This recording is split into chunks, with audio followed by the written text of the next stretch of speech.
So today we're going to start with factoring by grouping. We're going to go through one of these examples, and then I'm going to let you guys try one of the examples as well, so that way I know we're all on the same page before we move on. So I'm just going to pick one of these. It doesn't matter which one I pick, but obviously notice the difference between what we talked about originally and what we're talking about right this second. This thing has 4 terms in it. So since it has 4 terms in it, that means that we aren't able to factor like normal. We aren't able to factor using one of the difference of squares, difference of cubes, sum of cubes methods. We're not able to factor a simple monomial out of everything in this one because x doesn't show up in every single one of these, and neither does a factor of, like, let's say 9. I couldn't factor 9 out of all of these because 9 doesn't exist everywhere. So the other thing that we can do is we can look at this as 2 different groups of numbers. So I'm not changing anything. I'm just looking at this as 2 different groups of numbers. I'm looking at it as one group in the front and one group back here. All right. So I'm going to look at this in the front. What can I pull out of this? What can I pull out of this first term here? What shows up in both of these 2 things here, excluding the thing that has red with it? What shows up in the first 2? You do x to the 4th power. So I'm going to take out x to the 4th power. So when I take out x to the 4th power, I'm going to be left with x squared minus 4. That black part has been factored into this black part right here. So I'm just taking it one thing at a time. Now I'm going to do the exact same thing here, but one of the big hints that I want you to think of is to keep parentheses in mind. And when I say to keep the parentheses in mind, I'm saying these parentheses right here, because your goal is to make this thing look very similar to this thing, okay? So what can I factor out of this right now?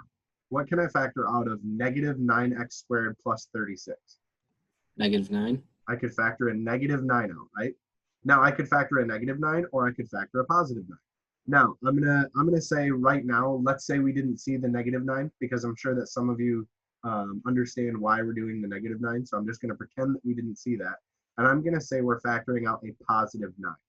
When I factor a positive 9 out of this, this becomes a negative x squared, and this one becomes a positive 4. Now, the whole thing I said was to keep the set of parentheses in mind. My 2 parentheses right here and right here are not the same as we sit here right now.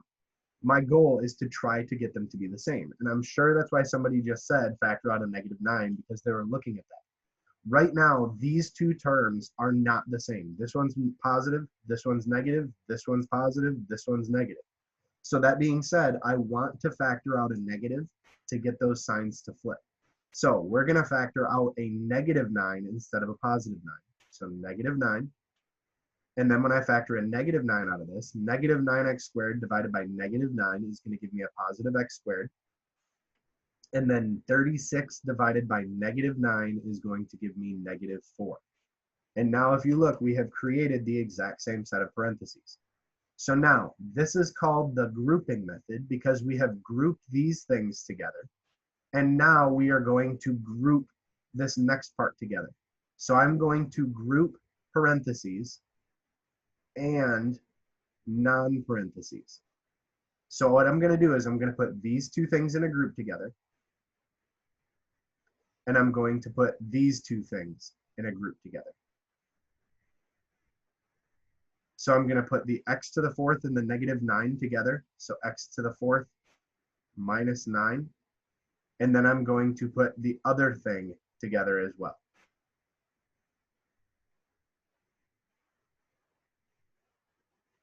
So I'm grouping those together.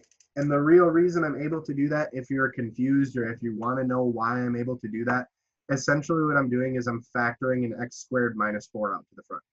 If I factor an x squared minus 4 out to the front, I'm left with x to the 4th minus 9. Okay, so now the great thing, and the part that you guys are all going to be super excited about, is we have technically done our factoring by grouping here.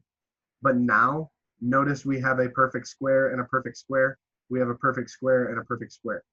So since we have perfect squares, we can now do difference of squares.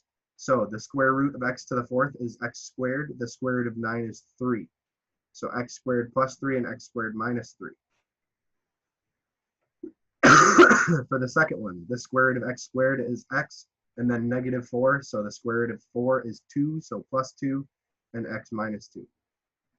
So this whole thing will factor down to this. So that is factoring by grouping, okay? Now factoring by grouping can be a little bit tricky. It can be a little bit tough because there's a lot of stuff to go through with factoring by grouping. You have to make sure that your parentheses are the same. And then once you get completely done with your factoring by grouping, in this section, it's very likely that you're going to run into this type of issue. You're going to run into this, all right? So since you're probably going to run into that, just kind of keep that in mind, all right? Now, I'm going to pause my recording for one, actually, hang on. I want you guys to try this question right here. I want you to try it on your own and see if you're able to do it. So give it a couple minutes, try it out, see if you can do this on your own, then we'll run through it again to make sure that everybody's on the same page with everything. Again, break it into 2 groups. First, make sure it's in standard form, which it already is. Once it's in standard form, then break it into 2 groups. First group, second group. And then once you have them in the 2 groups, try to break it down and then see if you can factor it as much as possible. So the way that we do this is we take our first group and our second group, and we factor out as much as we can from the first group. So we should be able to see that we can factor out a 5x squared from the first group. So then I'm going to be left with x plus 3. Then the second one, I'm going to try to make the same exact thing happen. So I want to try to factor out something that's going to make x plus 3 happen in the second part. So I'm going to factor out a positive 12. So when I factor out that positive 12, I'm going to be left with x plus 3. And that's exactly what happened. So now I'm going to group together the parts that are outside the parentheses. So 5x squared plus 12. And I'm going to group together the parts that are inside the parentheses. So x plus 3. Now I just need to double check to see if there's any way that I can do any sort of difference of squares, difference of cubes, or sum of cubes. And obviously this is not a perfect square or a perfect cube. And since one thing is not enough to make it work, then it can't work. So this thing would be completely factored right here. All right. So that is factoring by grouping. If you know how to factor by grouping, that's great. If you don't know how to factor by grouping, that's okay too. Just keep practicing and asking me questions if you can't figure it out. All right.